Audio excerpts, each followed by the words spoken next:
नमस्ते। मेरा एक सवाल था सर। जो दिव्यांग कमिश्नर है, दिव्यांगों को योजना का लाभ दिलाने में कितना योगदान दिया, इसके बारे में जरा विस्तार से बताएंगे सर। 100% योगदान दिए हैं। अब कैसे ये बता देते हैं।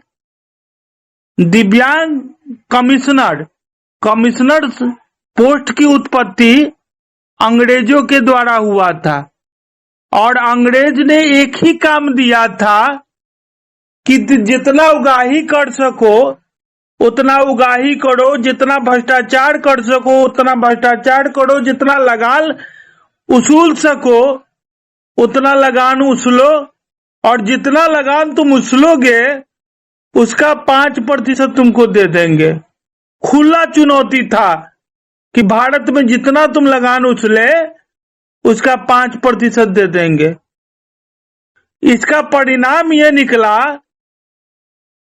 कि वो अधिक से अधिक टैक्स लगा के अधिक से अधिक अति करके लगान उसूलने लगे, और तब भी दिव्यांगों की स्थिति भारत में नहीं बदली और अभी भी दिव्यांगों की स्थिति भारत में नहीं बदली। वो तो अपने पोस्ट के अनुसार सही काम ही कर रहा है। अगर तब भी हमारा शोषण होता था और अभी भी हमारा शोषण होता है तो इसमें कमिश्नर का क्या गलती है। उनको तो इसीलिए रखा गया था, उनको मेन वेतन भी नहीं दिया जाता था। जितना उगाही करके लाते उसका 5% दिया जाता था, तो वो तो अपना काम सही सही कर ही रहे हैं। लेकिन मेन पीछा गया इसमें दिव्यांग। कैसे पीछा गया? क्योंकि आज नॉलेज इज द पावर 21वीं सदी का नारा है, और नॉलेज होते हुए भी दिव्यांग पावरफुल नहीं है। इसके पीछे क्या कारण है? अब हमको बता दीजिए कि 28 गो राज्य है और 7 गो केंद्र शासित प्रदेश है।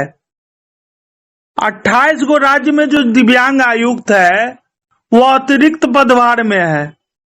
अतिरिक्त पदभार मतलब मेन पदभार नहीं है, वो अतिरिक्त पदभार में है।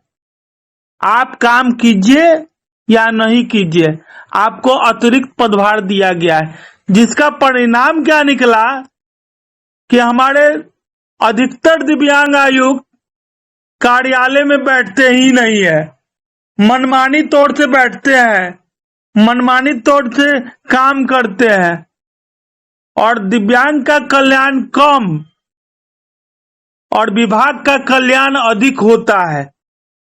यह मैं इस आधार पे कह सकता हूं कि जब 2011 की जनगणना जिसमें दिव्यांग को सम्मिलित किया गया सबसे पहले, तो 2011 में सभी दिव्यांगों को गरीबी रेखा में रखा गया कि जिसको भी सामाजिक सुरक्षा पेंशन मिलेगा, जिसको भी योजना का लाभ मिलेगा, जिसको भी 18 से 64 वर्ष के दिव्यांग जिसको भी फायदा मिलेगा सबको गरीबी रेखा में रखा जाएगा। लेकिन तब से लेकर यानी आजादी के समय से लेकर अब तक दिव्यांगों की स्थिति सुधरी नहीं है, जबकि इन कमिश्नरों को इसीलिए बैठाया गया, इस कमिश्नर की उत्पत्ति इसीलिए किया गया कि ये दिव्यांग अधिकार अधिनियम की रक्षा करेंगे। आप कहीं न कहीं सुने होंगे कि दिव्यांग कानून जो है वो देश का कानून नहीं विदेश का कानून है, और ये भी सुने होंगे कि दिव्यांग का जो योजना का पैसा है वो अंतर्राष्ट्रीय फंड आता है, वो भी 1-2 रुपया नहीं आता है। जितना योजना है वो अंतर्राष्ट्रीय लेवल पर भी एक जैसा चलता है और राष्ट्रीय लेवल पर भी एक जैसा चलता है।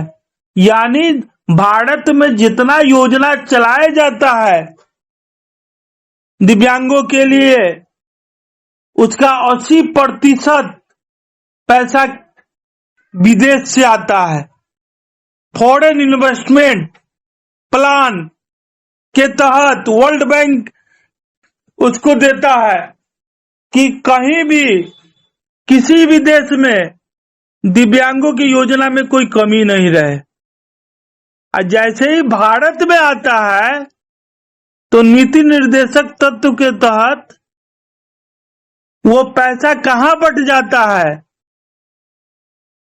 जब वो पैसा 80% चल रहा है भारत में योजना, चल रहा है भारत के राज्यों में योजना, उसका 80% वर्ल्ड बैंक से आता है, तो वो पैसा कहां बट जाता है।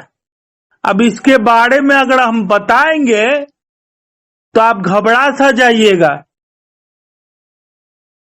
आमतौर पर नेता ये बोलते हैं कि जैसी आपकी राज्य की स्थिति होगी उस प्रकार से आपको मासिक पेंशन दिया जाएगा, और मासिक पेंशन के लिए अलग अलग राज्य अलग अलग राशि का निर्धारण किए हैं अपनी योग्यता और क्षमता के आधार पर, नीति निर्देशक तत्व के आधार पर। तो वर्ल्ड बैंक से जो ये पैसा आता है वो कहां चला जाता है, जबकि एक पेंशन देने के लिए राज्य कहा जाता है कि आधा पैसा राज्य सरकार देता है, आधा पैसा केंद्र सरकार देता है। तो दिव्यांग का जो वर्ल्ड बैंक से पैसा आया प्रत्येक योजना पर 80% वो कहां गया ये कौन पूछेगा।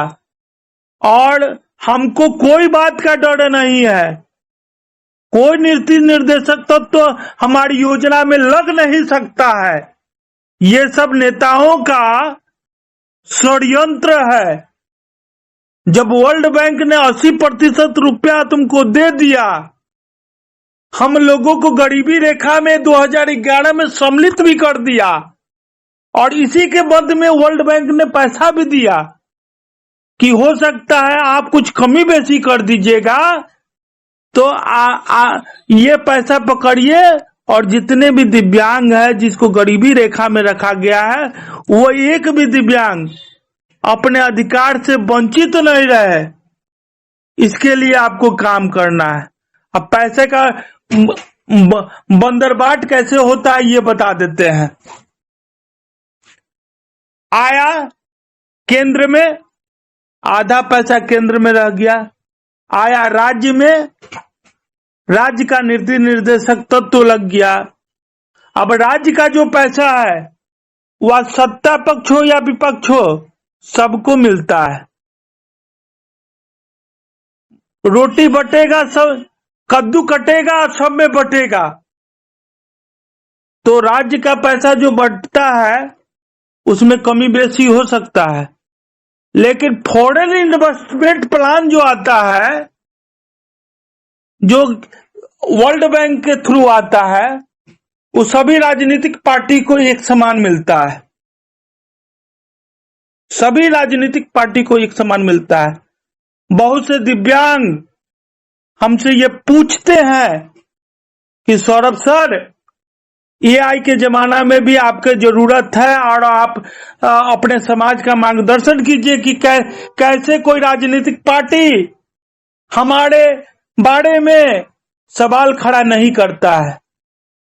जब पार्टी बनता है तो पार्टी के लिए फंड आता है और सब कहे कि कल्याणे कर रहे हैं, सब कहता है कल्याणे कर रहा है, सब कहता है समानता दे रहे हैं, लेकिन हमको समानता कम विषमता ज्यादा दिखता है।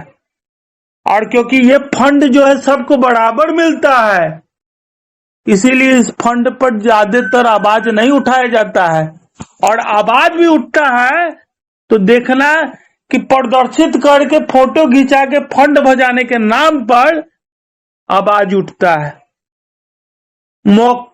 जो मूलभूत समस्या है उस पर ध्यान कोई नहीं केंद्रित करता है। अब एक कहावत हमको याद आता है हिंदी में, क्योंकि हम हिंदी ऑनर्स के स्टूडेंट भी हैं, कि कुत्ता अचानक भौंक रहा है तो हम चौंक रहा है। कुत्ता अचानक भौंक रहा है तो हम चौंक रहा है। क्यों चौंक रहा है? और नहीं चौंक रहा है तो क्यों नहीं चौंक रहा है? या तो हम बहरा है या तो हमारी साजिश गहरा है।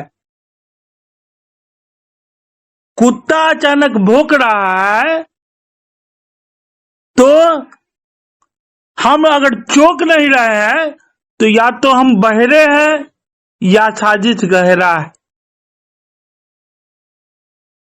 तो हमारा कहना है कि हमारे साथ जो भी हो रहा है, हमारा जो राजनीतिक दल है, चाहे वो सत्ता पक्ष हो या विपक्ष हो, सबके मिली भगत से हो रहा है।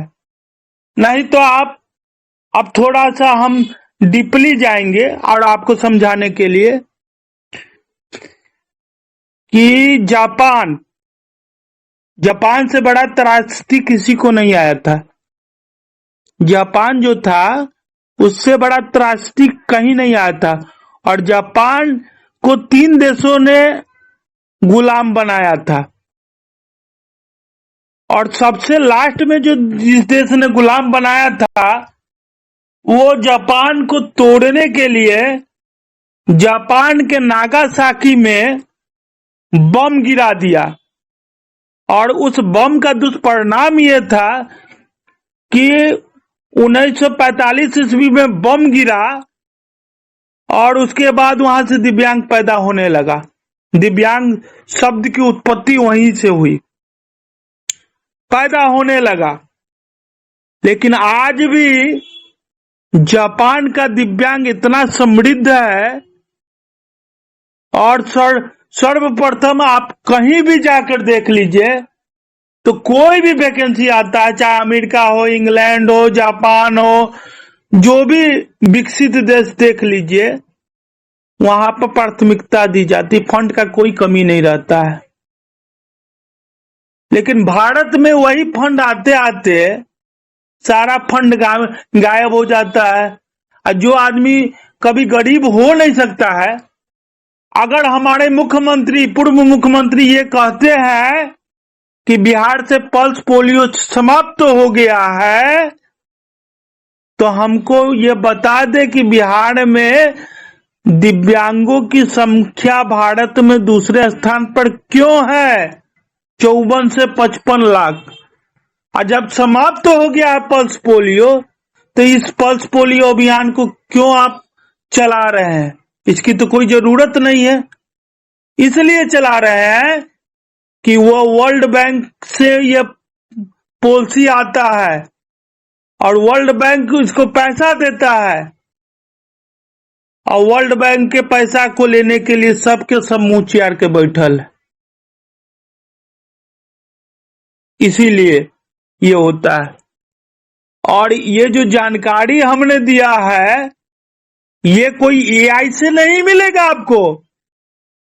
कहिएगा कि गूगल एआई पर ढूंढ लेंगे सर, तो गूगल एआई में भी 5 एआई है, आपके काम का भी एआई नहीं है। एआई का भी 5 प्रकार है। गूगल एआई का जो दूसरा प्रकार है जीआई, उसमें आपको यह जानकारी मिलेगा।